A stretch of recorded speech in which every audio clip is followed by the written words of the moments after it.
बिस्मिल्लाहिर्रहमानिर्रहीम। अस्सलाम वालेकुम everyone, this is me Awais Aman and welcome to my channel Pakistan livestock breeding farm. उम्मीद करता हूँ कि आप सब लोग, आपके परिंदे और जानवर सब खैरियत से होंगे। आज की वीडियो में मैं एक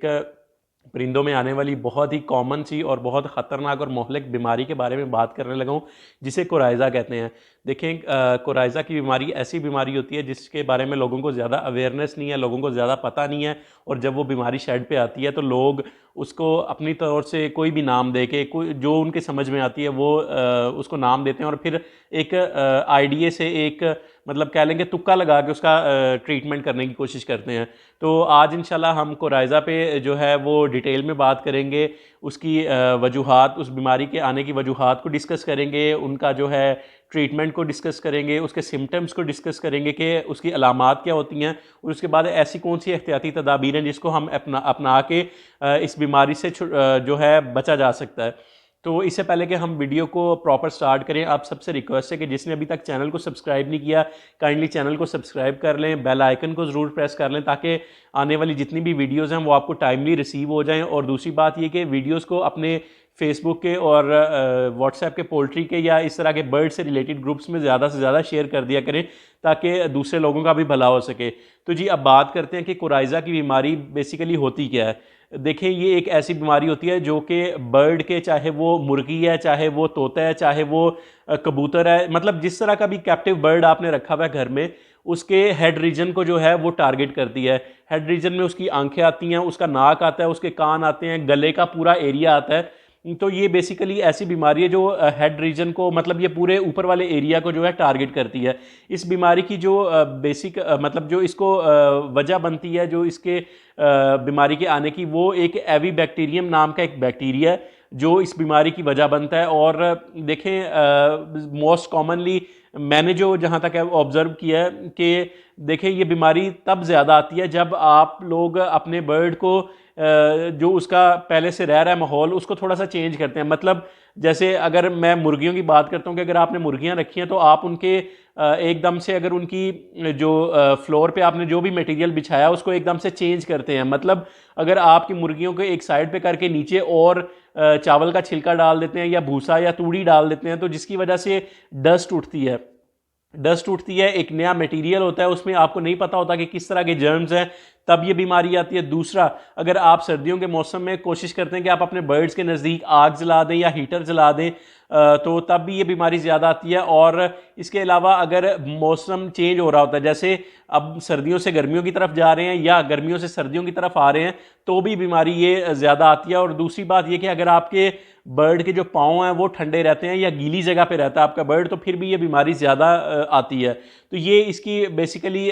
जो वजूहात थी कि ये बीमारी आती क्यों है और किस बैक्टीरिया से आती है, वो उसका नाम एवी बैक्टीरियम है। अगर अब हम इसकी अलामात की बात करें कि आपको कैसे पता चलेगा कि ये जो बीमारी है ये कोराइज़ा ही है, तो देखें, आपका बर्ड जो है वो पहले तो अपनी फीड को कम कर देगा, फीड कम करेगा और उसके बाद जो उसके परों की शाइन है वो शाइन ख़त्म होना लग जाएगी। वो आपके परिंदे के जो पर हैं वो डल डल से आपको थोड़े से उड़े उड़े से नज़र आने लग जाएंगे। उसके बाद फ़ौरन इन दोनों सिम्टम्स के साथ ही जो तीसरा सिम्टम्स शो हो रहा होता है वो ये कि उसकी आंखों में हल्का हल्का पानी आने लग जाता है। मतलब एक तो थोड़ी सी हल्की सी नमी तो नेचुरल होती है आंख के अंदर, लेकिन उसके अलावा जो है पानी आने लग जाता है, थोड़ी वाटरी सी आइज़ जो हो जाती हैं उसकी। तो ये इनिशियल स्टेजेस हैं। उसके बाद क्या होता है कि आपका बर्ड जो है उसको सांस लेने में मसला आ रहा होता है, उसकी ये जो सांस की नालियाँ होती हैं, म्यूकस होता है, वो सूजना शुरू हो जाता है, वो जो है मतलब वो फूलने लग जाता है, जिसकी वजह से सांस लेने में उसको मुश्किल पेश आ रही होती है, क्योंकि सांस के अंदर जाने और बाहर आने के रास्ता जो है वो कम होने लग जाता है सूजन की वजह से। तो उसके बाद जो है आपका जो बर्ड का जो सर का एरिया वो स्वेल होने लग जाता है, आहिस्ता आहिस्ता वो सूजने लग जाता है, वो बड़ा होने लग जाता है। और फिर इवेंचुअली आपको पता चलता है कि उसकी आंख के साथ एक मोटा सा, एक कह लें कि फिंसी बन गया है, एक फोड़ा बन गया है, या एक गिल्टी सी बन गई है उसकी आंख, और ये जो है हेड वाले रीजन में। तो जब आप उसको दबाते हैं, उसको मतलब उसको निकालने की कोशिश करते हैं, तो एक बड़ी हार्ड सी चीज़ निकलती है, एक मतलब पत्थर टाइप येलो कलर का मटेरियल, वो मादा सा निकलता है, सब्सटेंस निकलता है, जिसको आप रेशा तो नहीं कह सकते, लेकिन वो रेशे की ही एक शक्ल होती है, लेकिन मतलब वो जो है वो उसके इस रीजन में बन जाता है। तो ये बेसिकली अलामात थी जिसका आपने ख्याल रखना है। उसके बाद अगर आपके बर्ड को ये बीमारी हो जाती है तो आपने क्या करना है, आपने सबसे पहले कोशिश करनी है कि आप अपने बर्ड को उस जगह पे रखें जहाँ पे वो कंफर्टेबल है, जहाँ पे उसको मतलब ऐसे इन्वायरमेंटल स्ट्रेस नहीं है, मतलब जहाँ पे उसको धुआं नहीं लग रहा, जहाँ पे उसको टेम्परेचर ज़्यादा नहीं मिल रहा, जहाँ पे उसको कह लें कि ऑप्टिमम टेम्परेचर मिल रहा है, ना कम मिल रहा है ना ज़्यादा मिल रहा है, ना धुआं या गर्द का कोई मसला नहीं है, मतलब ऐसी चीज़ें उसके नज़दीक ना हो जिसकी वजह से उसका जो पहले ही सांस लेने में मुश्किल हो रही है और मसले बने। मतलब इस तरह की कोई भी चीज़ उसके पास नहीं होनी चाहिए। आपने कोशिश करनी है कि आप अपने बर्ड को बहुत ही सेफ सा इन्वायरमेंट दे दें। तो जी ये तो मतलब सबसे पहली चीज़ थी इलाज के दरमियान शुरू करने के से पहले की बात, कि मतलब आपने पहले क्या करना है। उसके बाद आपने क्या करना है कि आपने कोई मतलब मेडिकल स्टोर पे जाके डॉक्टर्स को बता के आपने कोई ऐसी वैसी दवाई नहीं लेनी जो इंसानों से रिलेटेड हो। आपने ये नहीं कोशिश करनी कि अच्छा यार इसको रेशा है या इसको सांस का प्रॉब्लम है तो मैं वेंटोलिन यूज़ कर लेता हूँ, मैं एमॉक्सल दे देता हूँ, मैं इसको वो मिलती है रेशे के लिए एक मेडिसिन मिलती है, मेरे जहन से उसका नाम निकल गया, जिसको कहते हैं हम उसकी टैबलेट्स भी मिलती हैं। तो आपने ये नहीं कोशिश करनी कि इंसानों वाली दवाई उसको दो। आपने यकीन करें कि आप 200-200 या 300-300 या 400-400 लगा के आप उससे ज़्यादा खर्चा कर लेंगे। आपने सिंपल जाके क्या करना है कि एक टाइलोडॉक्स की बॉटल ले आनी है। टाइलोडॉक्स बेसिकली एक पाउडर होता है जो कि बहुत ही ज़्यादा इफेक्टिव है कोराइजा के लिए, फीवर के लिए और इससे रिलेटेड जितनी भी बीमारियां हैं, रेशे से रिलेटेड, मतलब एक वो इतनी एक कह लें कि बहुत ही फास्ट रिएक्टिंग एंटीबायोटिक है, वो बहुत ही फास्ट रिएक्टिंग मेडिसिन है। यकीन करें कि आप वो एक बॉटल ले आएंगे, आपने अपने बर्ड को एक टाइम के पानी में सुबह आपने उसको जो है वो किसी भी किस्म का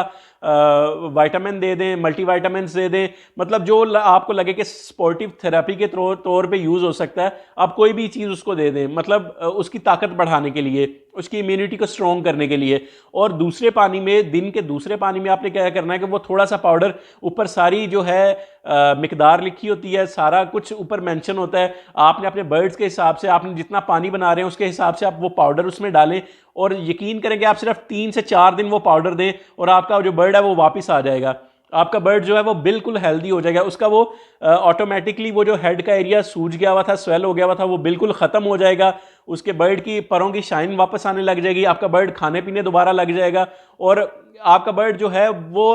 80% बिल्कुल ठीक हो जाएगा। सिर्फ 4 या 5 दिन आप अगर उसको वो मेडिसिन यूज़ करवा देते हैं तो आप बजाय इसके कि बता के मेडिकल स्टोर पे कि यार मेरे परिंदे को ये हुआ है, मुझे ये दवाई दे दें, मुझे ये मेरे परिंदे को ये मसला आ रहा है, ये दवाई दे दें, आपने चुप करके